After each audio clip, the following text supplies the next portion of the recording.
Hey everyone, Dave K here with Mike, and today we want to talk about our moving adventure.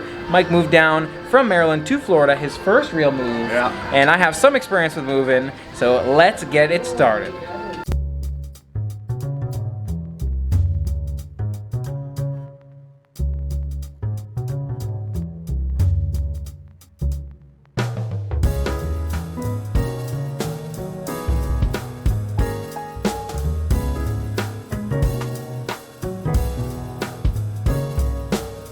Mike.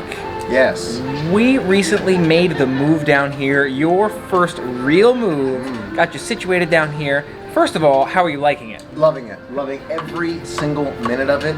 In my opinion, one of the best decisions I've ever made in my whole life. What do you think? There you go. The moving adventure was a little bit tricky, the moving adventure itself. But being here is absolutely fantastic.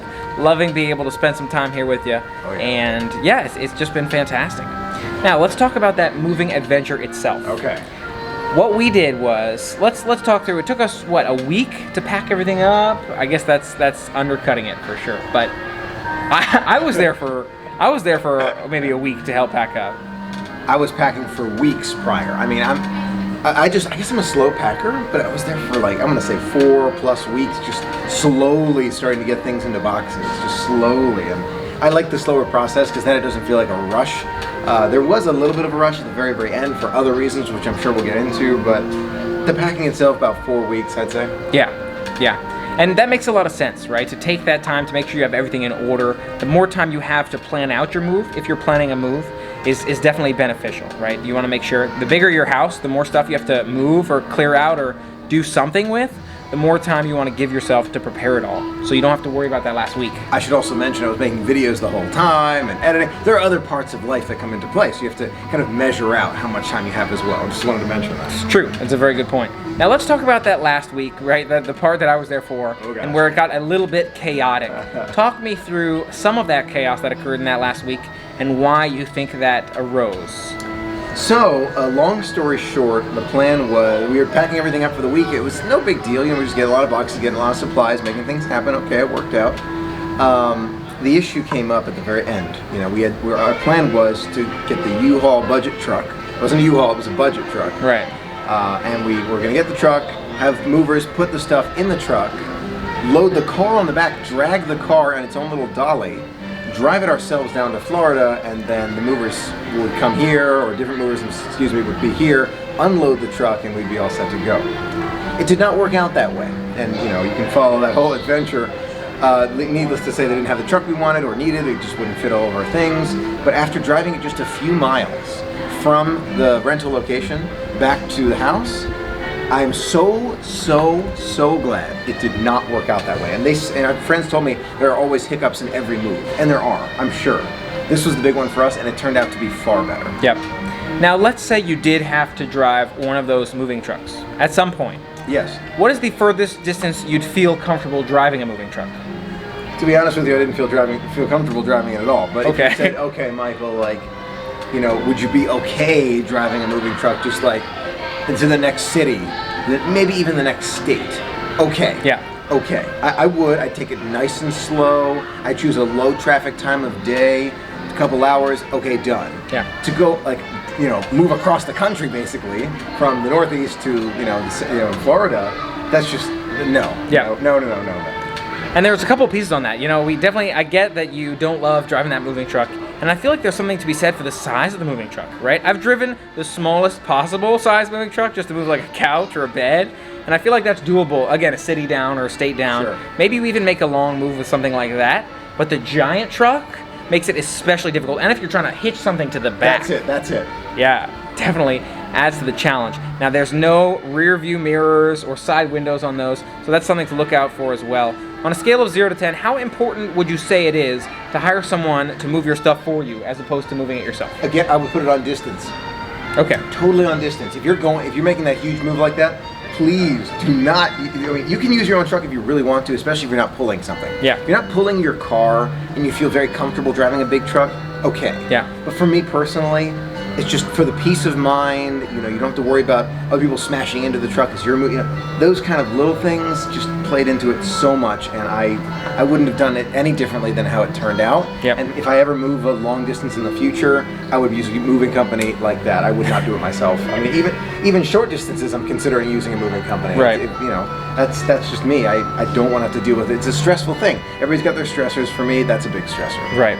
Now let's talk about how not only were you going to drive a moving truck, but you were also going to drive the moving truck through the night, and how much sleep you got the day before, and the fact that you did drive a car through the night. Would you recommend driving through the night?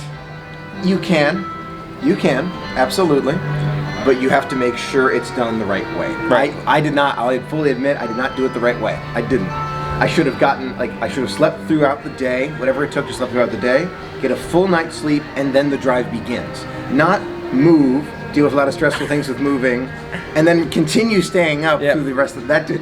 Don't please, that's a safety problem. Yep. No, I shouldn't have done that. I totally agree with you that it makes sense to, if you're gonna drive at night, you know, initially I was gonna say, don't drive at night at all. But I like your statement better, and you're right. You know, I can see the benefits of driving at night, but if you're going to drive at night, then you don't want to drive having been up the entire day. You can make the switch, you know, wake up at night and start your drive if you're going 12 hours. Now, if you're going 4 hours or something like that, it's a different story. Absolutely. But don't stay up all night and through the next morning and next day driving down, for sure. I'm right there with you, for sure. David, I want to go on record and say David suggested that we switch off, and I should have let him switch off. That's on record, and I should have done it. You know, for next time, but we're all safe, and that's the important part. Yep, made it all good, no problems, for sure. Now, let's talk about how, when you got here, how much there was to do in terms of settling, unpacking, adjusting, how it was just first getting here. Let's talk about that. First getting here, you know, it was quite a shock. It was quite a bit of a shock, and I actually enjoyed that part of it quite a bit, where it's like moving in, but then you didn't have all of your belongings, so the movers were still coming, so it was kind of like bare bones, and I like that. You kind of just get to experience it. Movers came, and then we had to kind of unpack everything, and that's a long process. But considering the fact that we kind of just moved into an apartment and not a whole house, that definitely saved us a bit of space, I think, and hassle. But it was not bad. It was not a bad experience. What do you think? Definitely. I'm right there with you, where there's a lot of unpacking and settling to do, you know, and adjustment. You know, we get there and we don't really have a schedule. It's just like unpack as much as we can, and maybe you wound up going right into the parks or right into the resorts as much as we can. But it's definitely an adjustment initially, and I feel like making that schedule as you go along is sort of something that came with it. Now, let's say you were doing it again. The initial move down, the moving down part, but also the initial getting here. Is there anything you'd do differently in either of those circumstances, situations? Absolutely. I'd schedule the movers and have them do the whole move and take the boxes and do the truck. Then I would schedule it so that either I slept the day before and drove through the night, or just drove during the day. I probably would just drive during the day, or like maybe like early, but just where the sleep kind of worked out. It was the sleep that was the biggest thing that I would change. Right. And also, now that you mention it, I'm thinking about the fact that the car was also full of belongings when we were driving. So that made it a little bit harder. Yes. Yeah, back windshield and that sort of thing to see, but also just like crowded around you. You know, it's a little bit tough, but it wasn't too crowded, I think, in the car. Now, when you first get there, you talked about the drive down, what you do differently. When you first get there, is there anything you would do differently? When we first arrived? Yeah. No. Okay. So you'd still go to the resorts, day 1, day 2, day 3. That's me. I love Disney. I've always loved Disney. I think now that I've been here for over a month, I know I will always love Disney, and that's a great feeling. Yeah. But I didn't come for Disney. I came for myself to enjoy, you know, Disney, and that's a big difference. Right. You got to make sure you're moving for the right reasons. That's fair. And I couldn't have been happier with this. Yep. And I've moved many times for many different things, but I can totally see where you're coming from in terms of you need to make sure you're moving for the right reasons. And sometimes that's work or whatever it may be. Yes. But I can definitely see why this was a driver for you, and definitely has not lost any of the magic. I feel like it's only gotten better. Oh my gosh, so much better. Yeah. Now, adjusting from day 1 getting here to now, right? We've developed more of a schedule. We've had to figure out what our day-to-day looks like, right? What days of the week we're doing what, or, you know, what those relaxing days are. What kind of adjustments have you noticed that we've made since being here?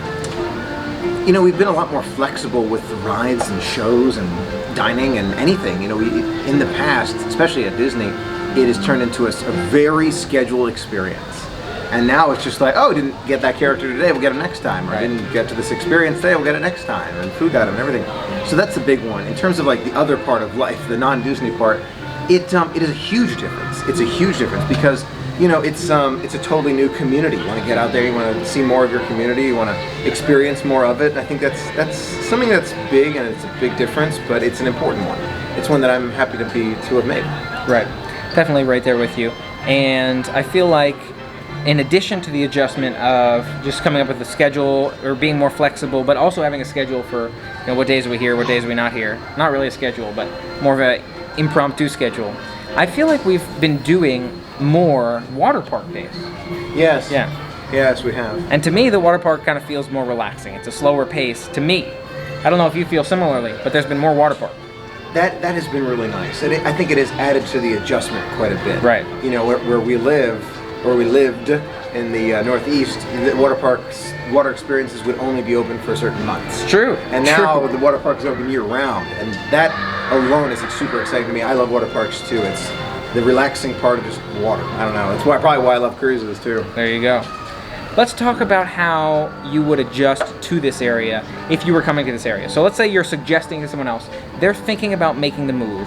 Is there anything that you would advise they consider as they're either planning their move down or as they're getting here, settling, that sort of thing? Think about traffic. Traffic's definitely a part of it. I did think about that in advance, thankfully. Think about traffic. Think about where you want to be close to, whether it's Disney or the city or wherever you want to be. Think about the weather. Weather is something to consider. Are you okay with the heat and humidity? We grew up in DC area, which a lot of people don't associate with heat and humidity, but it was humid in DC. Yeah. And I think, I don't want to speak for you, but I feel like we both have adjusted extremely quickly.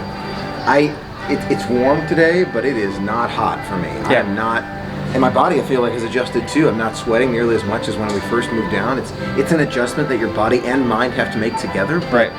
You have to know what you're getting into. Hot, humid, you get storms, rains every day. Are you okay with that? Does that kind of affect your mood? Does it make you feel bad if it rains every single day? I like the rain. Yeah. Seeing thunder, to me, seeing lightning, hearing thunder is not a bad thing for me. So it's the smaller adjustments that you have to think about, but it's ones that you do want to consider. Yeah. Now, that was, I feel like, one of the biggest adjustments for me and for us coming from our area.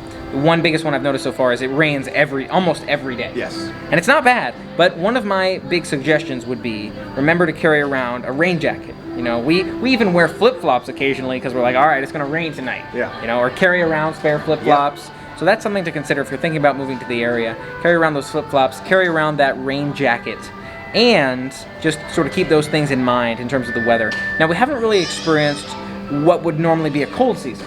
And so No. I'm interested to see, because I'm sure that'll be a big difference. It doesn't quite get as cold here. We also haven't experienced real hurricane season. Right. Like eventually we're gonna get a big hurricane. That's part of living That's in true. Florida. That's true. We don't pray for it, we don't want it, but it will happen, guaranteed. And it's just something that you have to be ready for. And we've dealt with blizzards. Right. We've dealt with hurricanes in the Northeast, not like Florida. Yeah. But the blizzards in the Northeast were pretty intense, and I feel like it's a similar preparation. Yeah. And having spent some time in Houston, I've dealt with some goodness. hurricanes as well, so I have a little bit of insight on that. you do. It's true. I think that it hits a lot more here, but we'll have to see. We'll see how that comes out. It definitely hits there too. It was not a soft hurricane I was there for either. No. But yes, I'm sure it'll be an adjustment as well. Now, last thing I want to touch on here is the pros and cons of living in the area. Pros and cons. Let's hear it. For me, obviously, biggest pro is living with you. I love that part, and that to me is the best part, no doubt. Then after that, being near Disney, I love this place. I've loved it since before I was born. I can say that, and I continue to love it every single day. It brings me happiness, and a lot of the times we rush through life quite a bit. And my philosophy is you have to enjoy all the moments, all of them. There are going to be goods and bads. That's how it works, ups and downs. That's life. But having more good than bad, and I've wanted this. I have wanted this, and now to be able to live it to me is a big part of it. Con, away from other family. That's the biggest con. My sister especially. And, I miss her a lot every day. But another con is the cold temperatures. I do like the snow. I do, but compared to being able to wear flip-flops year-round, I will take this every day, Yep. over the snow. So little pros and cons there. Yeah. And I'll take the pros and cons question from more removed from our specific situation, whether it's family, Sure. although I'm right there with you on those same answers with family, and Disney, I can totally understand those answers too. But let me just talk about the area specifically and the pros and cons of that. For me, pros of the area are, I feel like it's a slower pace. Oh my gosh. It's very relaxing from what I'm used to coming from San Francisco, DC as well. Yes. Definitely a much slower pace, more relaxed. I like the heat. I think that's a huge pro, but that's just me, right? Different people, different preferences. So there's something to be said for that too. The heat, definitely. And another thing I was thinking of is the commutability, again, compared to some places. Now, the traffic can be pretty crazy, Yes. but at least you can drive. And you don't have to worry about paying to park somewhere at super high prices. Again, that may be a very densely populated city analysis, but it's just sort of a thought. In terms of cons, that's a tough one. I actually feel like it's tough to answer that question. Maybe it's a little bit trickier to find jobs. That may be true. Yes. Maybe trickier to find the sort of work that I do, and that's something to keep in mind. Another con, again, for me, the first one that comes to mind is family and being removed Yep, from family. yep. But I want to step away from that one and try to say just about the area, a con about the area. I guess hurricanes would be a big one. You know, and sometimes you want to go to a water park, and if it's raining, and it's just like uncomfortable. So those are a couple things to keep in mind. You had it with cold rain, though. It was cold rain. It was, you know. It was cold rain. I think it'd be okay if the rain is nice and toasty. So I'll have to give that a shot. But that's just a couple thoughts there for you. Thanks so much for being a part of the fun with us. So glad we can share it with you. For more fun, family-friendly adventures, make sure you hit that subscribe button and ring the bell to stay informed. Until next time, Have a magical day. and play on.